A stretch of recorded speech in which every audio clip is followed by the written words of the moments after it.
Leading in the roaring 2020s is an inflection point in the field of leadership. Leading into and after 2020 is different.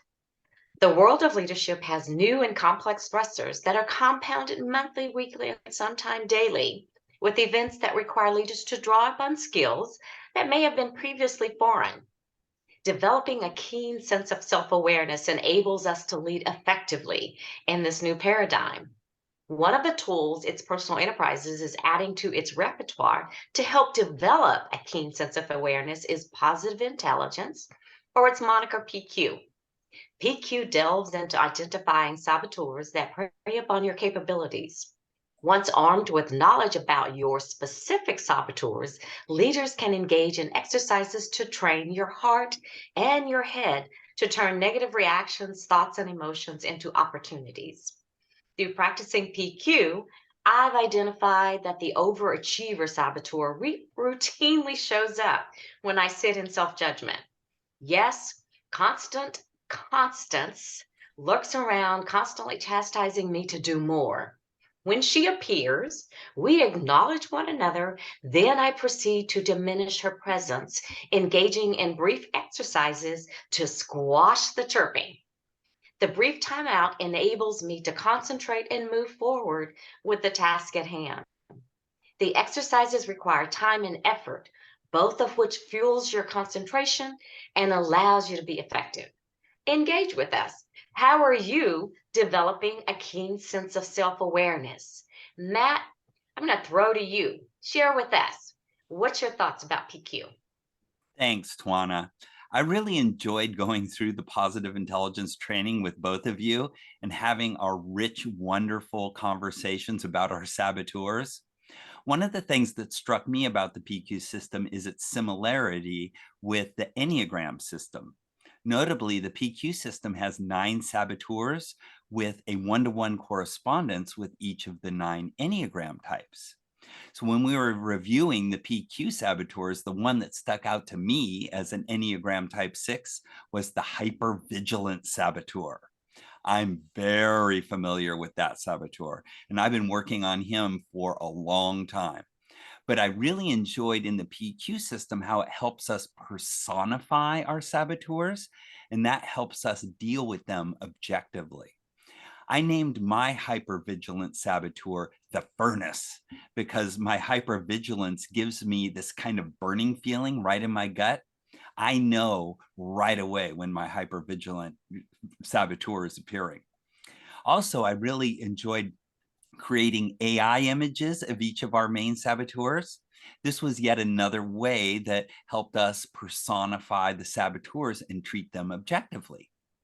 In addition to helping us identify our saboteurs, the PQ system teaches us how to make them small so that they don't influence our decision-making and behaviors. Also, the system helps us access and strengthen our integrated self. That's the Enneagram term, and in the PQ system, it's called the sage self. It enables our sage self to decide and act.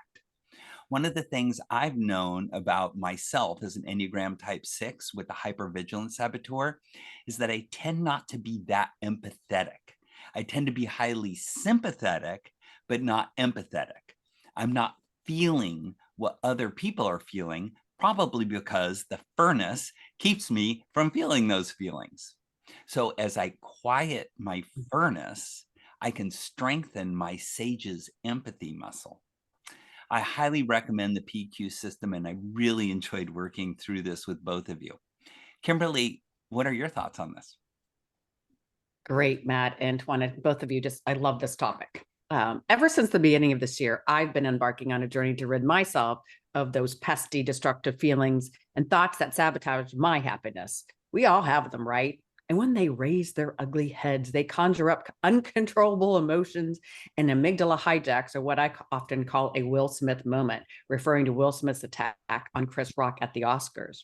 And these moments, we are no longer in our executive, most pleasing and conscious state of mind, but are in pure survival, fight, flight, appease, or die mode.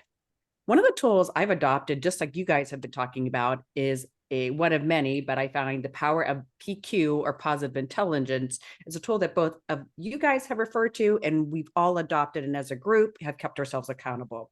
What I love about PQ is that it requires us to not only identify the emotion we're feeling at that moment, but also name it, give it an identity. I've found this very powerful in removing my saboteurs from being an integral part of me to being an objective outside being outside of myself that I can talk to, visualize, and direct. By separating them from my existence, it softens their control over me. For example, my most dominant saboteurs are in the need to be, one, high achieving, and the need for control. When I find myself in one of these situations, I notice it, then I name it, and I say, I see you, Queen High Achieving Anne, or Queen Controlling Catherine. Thanks for being here. However, I'm choosing not to let you stay here and interrupt my peace and happiness. I then practice deep breathing and counting my toes, pieces of the PQ, positive intelligence tools that we're taught in order to ground ourselves and not let these saboteurs take over. And that less than 1 minute, the exercise takes my queens away from me. They've exited my body, and they've dissipated their control over me. I no longer have that immediate need to run, fight, or lash out. It's dissipated. I cannot tell you what a relief and a gift it is to be able to now not allow these monster queens to take over my moments in my life.